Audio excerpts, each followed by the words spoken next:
ڕاستە نەیارانی کوردستان و داگیرکەرانی کوردستان زۆر بە کەمپێکی سادە باسییان کەمپە دەکەن، بەڵام ئەوانە بۆ پەیداکردنی پارە و پوڵ و سەروەت نەهاتوونە ئێرە. ئەوانە کەسانێکن جۆش دەراوی شۆڕشن لەناو ئاگر و بەردومان و دووکەڵبارانی داگیرکەران سوێندیان خواردووە کە تا کوردستانێکی ئازاد، ڕێبەرایەتیەکی ئازاد بە چاوی خۆیان نەبینن، ئەم کەمپە، ئەم تەپ و تۆز و ژێر خێمە و گەرمایەیان هەڵبژاردووە. ئێمە خەڵکی باشووری کوردستان زیاتر لە هەموو کەس ئازارمان دیوە، زیاتر لە هەموو کەس ئاوارەی دەربەدەری ئێران و تورکیا و سووریامان دیتووە. ئەو برا کوردانە نەبان ئێستا حکومەتی هەرێمی کوردستان خاوەنی ئەو دەستکەوتانە نەدەبوو.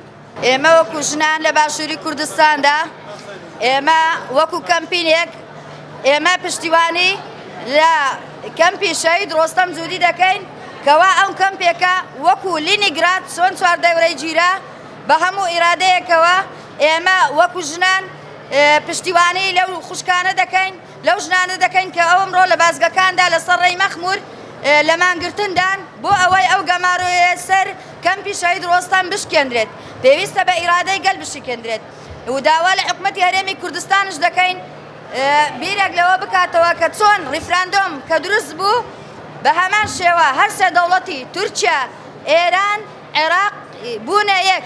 ئایا بۆچیش ئەوان فکر لەوە ناکەنەوە کە بۆ ئێمە یەکێتێکی نەتەوەی دروست ناکەین بە ئیرادەی خۆمان، بە هێزی خۆمان کوردستان بپارێزی؟ بەداگی کەرانی کوردستان دەڵێن هێرش بۆ سەر کامپی مەغمور، هێرشە بۆ سەر هەر بەشێکی کوردستاندا. ئەوەی کە جێگای پرسیارە زۆر بەداخەوە دەستەڵات دارانی باشوور لە ژێرناوی شرعەتی شۆڕەجێڕی، لە ژێرناوی شۆڕش و کوردایەتی درێژە بەداگی کاری دەدەن، لە ژێرناوی کەرکووک دڵی کوردستانە، بەڵام زۆر بەداخەوە ئێستا ڕۆژانە دەستەڵات دارانی باشووری کوردستان لەگەڵ ئەردۆغان دانیشتنی ژێر بەژێر لەسەر کەرکووک دەکەن. ئێستا کەرکووک ئەو کەرکووکەی کە قیبلەی کوردستانە دانیشتنی ژێر بەژێر لەگەڵ ئەردۆغان ئەنجام دەدەن.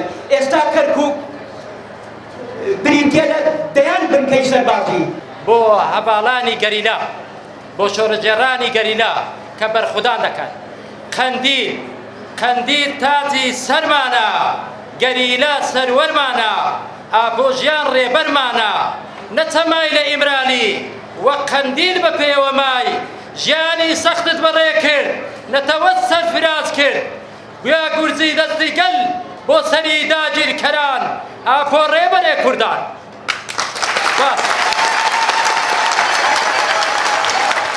gelê wargeha Maxmûrê em xêratina hevalên xwe gelê xwe li başûrê Kurdistanê dikin. Di pêvajoyên bi vê rengî de hatina gel, serdankirina gel, kesên xwedî wijdan, kesên ku dibêjin em demokratin, kesên ku dibêjin Kurdistan yek e ne çare, Kurd hemû yekin, ne gelekî başûr bakur rûşilate, Kurd her Kurd e û di vê pêvajoyê de piştgiriya xwe ji bo gelê Maxmûrê dide nîşandan. رحمه همو داگرکران، رحمه همو همه جنگیریان تندو تجیه